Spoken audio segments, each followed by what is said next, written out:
Alors moi déjà, je voulais raconter un truc parce que hier, donc bien sûr, hein, je me suis un petit peu renseignée sur Diogène. Hein, j'ai fait comme Monsieur Vizorek, je suis allée sur Google, j'ai tapé Diogène, etc. Et là, je suis tombée sur un super article de Diogène, enfin sur Diogène, vraiment que je voulais vraiment vous transmettre, Roger Paul. C'est un article voilà, qui était hyper concis, hyper précis, vachement limpide et tout. Je me suis dit, je vais l'envoyer à Roger Paul parce que vraiment c'était super. Et puis après, j'ai pas osé vous le transmettre parce qu'en fait, j'ai découvert que l'article il était de vous. Donc voilà, ça c'était une preuve de franc-parler. Alors, du coup, ce qu'il y a de plus beau au monde, le franc-parler. Alors, est-ce que c'est la plus belle chose au monde? Bon, moi, pardon d'être hyper catégorique, mais puisqu'on est sur le truc du franc-parler, je vais être paf, choc, hyper tac, et ma réponse, ça sera ça dépend. Voilà. Moi, je fais pas dans la dentelle, je suis comme ça, je suis voilà. Donc, déjà, j'ai envie de dire, ça dépend de quel franc-parler on parle, hein, parce que bon, dans la signification la plus courante, bien sûr, le franc-parler, ça fait référence à ce langage, bien sûr, très libre, un petit peu rude, hein, où les choses se bousculent, hein, ce langage très usité par les vieilles dames depuis 10 ans, qui consiste à ne parler que en franc, alors que ça fait quand même 10 ans qu'on est passé à l'euro. Et est-ce que c'est très beau? Oui, c'est beau, ce franc-parler monétaire, quand on les voit comme ça, les deux petites vieilles comme ça sur un banc qui disent « Oh, tu te rappelles, le café, moi, il valait 3 francs. Oh, et le litre d'essence, oui, voilà. » Et là, tout de suite, immédiatement, on est plongé dans un univers merveilleux et ancien, bien sûr, où le monde n'était pas une jungle hostile qui ne voulait que nous piquer notre fric systématiquement. Alors, bien sûr, voilà, à côté, le pendant de cette beauté, c'est que la comparaison nous rend compte, nous fait nous rendre compte à combien l'euro nous mène en bateau, et nous mène en bateau loin, j'ai envie de dire, voilà, c'est même plus une croisière, c'est une épopée, c'est pas pour rien qu'on dit euro qui comme Ulysse, ça fait un voyage. Voilà. Ça c'est vraiment, bon, est-ce que c'est beau? Oui, non, voilà. Ensuite, il y a bien sûr le deuxième franc-parler, qui n'est pas le franc-parler monétaire, mais plus, on va dire, linguistique, hein, le franc, pas la monnaie, mais franc, free, liberté, voilà, qui nous vient.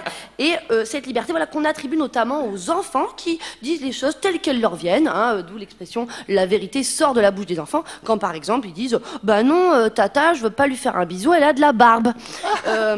Alors, est-ce que ça veut dire que chez les adultes, cette vérité n'existe pas? Non, elle existe chez les adultes. Les adultes aussi pensent que tata a de la barbe.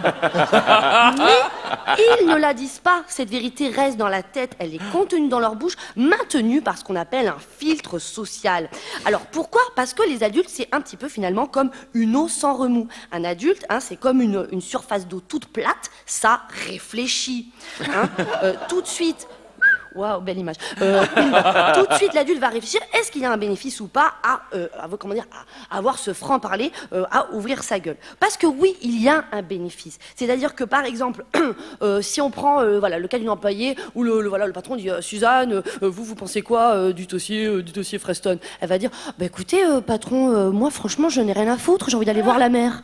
Bon, tout de suite, on sent le bénéfice chez cet employé. Hein, on sent cette espèce de beauté. On a envie de dire dans ce cas-là, mais pourquoi le franc-parler ne se répand pas plus dans la société? Et il est parce que le franc-parler a un coût. D'abord, celui de la culpabilité. Hein, c'est-à-dire que dire « Oh, qu'il est laid cet enfant !» cela peut faire de la peine à son papa. D'autant plus si, bien sûr, le papa de cet enfant est aussi votre mari et que cet enfant est donc le vôtre.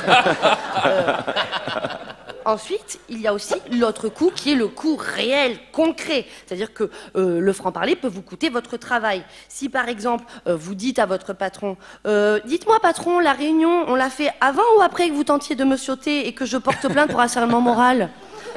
vous pouvez perdre votre travail, beaucoup moins que si votre patron dit « Suzanne, venez dans mon bureau, ou plutôt sous mon bureau. » Et là, ce qu'on remarque, c'est que le franc-parler est aussi lié au pouvoir que l'on a.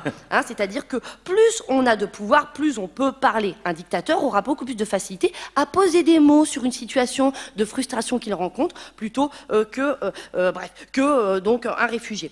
Donc deux exceptions à cela quand même, où des fois l'employé va prendre le dessus sur son patron, les pots de fin d'année organisés par le CE où l'alcool coule à flot, et voilà, patron, allez vous faire foutre, voilà, ou les séquestrations de patrons en fin de plan social.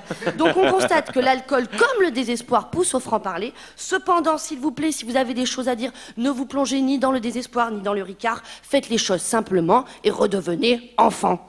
Mesdames et messieurs, Nicole Perroni.